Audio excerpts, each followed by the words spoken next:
Hey, what's going on, guys? It's Ryan or Darwent Design here. Welcome back to another video. Today I'm going to be talking about how to grow your brand or your social media platform. I'm more focused in on Instagram as that's the one I'm most familiar with. I got 7.4K on here, which is nothing crazy, but it's a good amount. So yeah, I'm just talking about how to, up your engagement or just grow your brand in the first place, and stuff I've taken from being in the social media industry and growing platforms and stuff like that. So I'm gonna start off by placing emphasis. I really want to emphasize the importance of being consistent and covering relevant topics in your field. So I'm a sports designer, so if I want, what I have been doing is NFL playoffs are going off, so I'm covering teams that are in the playoffs, um, like the Bengals and the Rams. Uh, LeBron was putting up MVP numbers. He was having a crazy stretch, so I did a LeBron design. And the more that you're covering relevant topics, the better your posts are going to do. So keep that in mind. I've also got a ton of questions about how to use hashtags. So I'll break down my formula for that. So what I usually, so you keep in mind you can use 30 max per post. So I recommend using all 30. Why not? I'm on web app, but when you're typing in hashtags in mobile, it'll tell you how many posts are in that hashtag, and so you want to do the ones that have the higher amount because it means that it's used and scrolled through more. So keep that in mind. So for the first few, maybe 10 of the 20 or so, I'll cover the post itself. So like Timberwolves, Anthony Edwards, stuff related directly to the post. And then I'll broaden it up a little bit to cover just basketball. So like LeBron, Steph Curry, ball is life, whatever. And then you throw in a few like for like, pick of the day, whatever. But as long as you're staying relevant to the post, that's the most important thing. I see so many people that just have a set of hashtags they use for every post, and it doesn't perform as well as if you would tone it to each post. It really doesn't take long, and it can make or break a post. So it's super important. It's the easiest way to grow for free. Also, shout out Fetty Wap, 1738 likes. That's what's up. I'll cover another one, Jalen Green. This was my best performing post.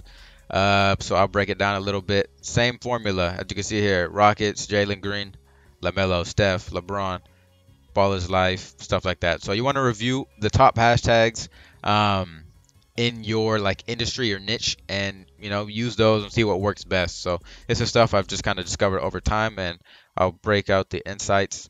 98% weren't following me, 60K were from Explore, and 35 were from hashtags. So this number is massively important. The higher this number is, the better. Obviously, it's a new audience you're reaching, so very important.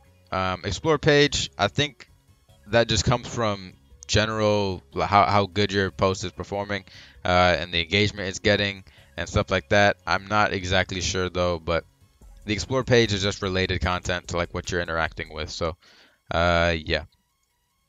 Next up, I want to also mention, if you don't already, I would definitely make or join an engagement group chat. Essentially, what that is just when you post, you can send your post in, and everyone kind of agrees to rate it. So like, comment, whatever, and you guys all just kind of support each other, and stuff like that. It's super important to get off to a good start when you first post a picture or a video or whatever it is.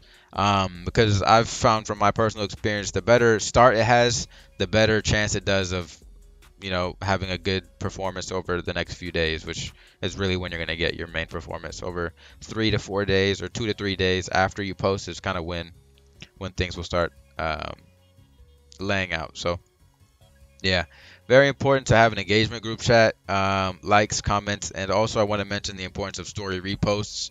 Those are super important. So if you can get those, awesome. The best way I found of getting them is to tag fan pages, like Lakers fan pages for a LeBron post, or Timberwolves fan pages, or Anthony Edwards fan pages. Just accounts that you think would show love and repost, and that would find whatever you're posting cool. So yeah, it's also important to note their follower count. You want to go with the higher follower ones, obviously, and the ones that are more active. So yeah, that's that. I would also definitely place emphasis on the importance of having a good reputation when you're trying to grow a brand.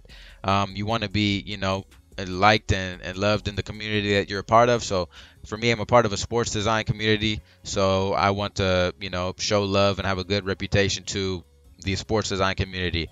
Find other accounts that are doing similar things, like them, leave feedback or positive, constructive, whichever.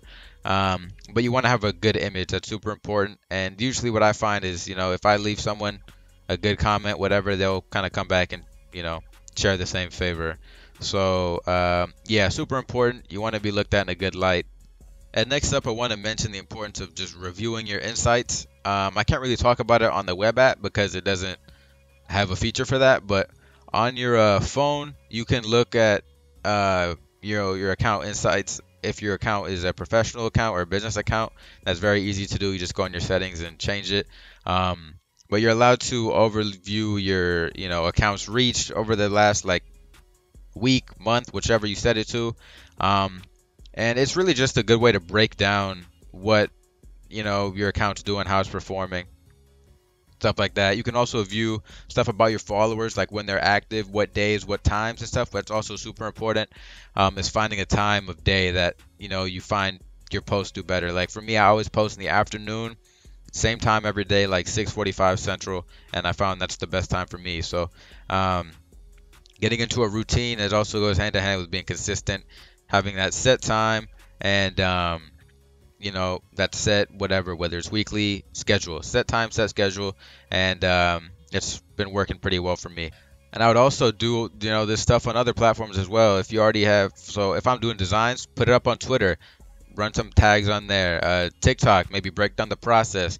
And I don't really use TikTok, but as far as I'm aware, it's the easiest platform to blow up on. Same thing, being consistent, following trends based off the research I've done. And you can kind of blow up. It's got to be the easiest one. I mean, I've seen so much stupid stuff on there that just has dumb views and stuff. So keep that in mind. Twitter, the same stuff. Just post it, tag a few related accounts, maybe throw a few hashtags in there, and follow people that are related to you. And from my experience, they follow back. So I also want to mention some analytics sites that will kind of break down your account's performance. So Social Blade and Mighty Scout are good ones. Social Blade, you can look at every platform. Mighty Scout is more for Instagram, but it gives you a grade and it'll tell you, your engagement rate, your averages, and it'll show you your stats over the past however many days. Yeah, so this is actually super important to look at. If you're trying something new on your feed, like maybe a different time of day, whatever, this is a good way to look at it and see how your post is performing. And maybe you should switch it up, keep going, build off of it, whatever. This breaks it out more long term. And so definitely good to look at.